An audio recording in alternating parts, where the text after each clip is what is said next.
Barchangizga assalomu alaykum. Siz YouTube olamda Doktor M kanalini tomosha qilmoqdasiz. Sizlar bilan sizlarni shifokorlar Muhammad Erkinjonovich.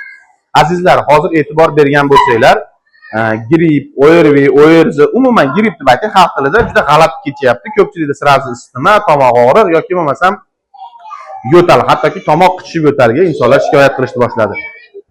Ushbu virus haqida, H3N2 virusi haqida Britaniya olimlariga bong uryapti. Nima uchun bong uryapti? Befarq bo'lmang deyapti. Bu virus og'ir kechishi mumkin yoki bu virus sizni yo'talingizni pnevmoniya yoki bo'lmasam qobul yoki shu kasallikkacha olib borishi mumkin degan fikr bor. Bu haqida internet tarmog'ida H3N2 virus haqidagi Britaniya olimlari fikri deb yozsangiz albatta chiqadi.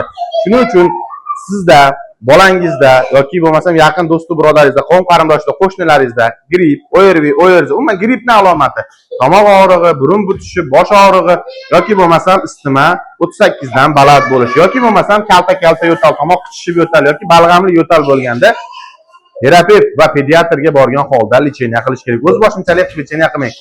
Ushbu virus qanday kechmoqda degan savolga bolalar isitma qilib yoki yo'tal bo'lganda burnidan ozgina qon kelib qolyapti. Shu bilan ajratib olishingiz mumkin. Kattalarda bo'lsa qizil o'ngach joylashgan joy yo achishadi, yo qichishadi yoki bo'lmasam og'riq bo'lishi mumkin. Xuddi shu holatda sizda xuddi shunday simptomlar kuzatilgan bo'lsa, hech qachon befarq bo'lmasdan darhol shifokorga borib uchrashing. Britan olimlari bong urib sizlarni hushyorlikka chaqirayotgani bu vahima emas, lekin bee'tiborlik sabab bitta kasalingiz ikkita bo'lib qolmasin.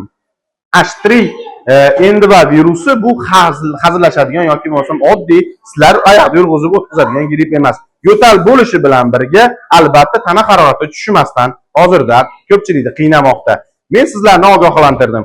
Sababini qilib Allohdan shifo so'rash har bir bandaning o'zining vazifasi. Sog'lig'ingizga befarq bo'lmagan holda yashashni tavsiya qilaman. Sizlar bilan sizlarni shifokorlar Muhammad Erkinjonovich bo'ldi. YouTube olamida ko'rishguncha xayr, omon bo'ling.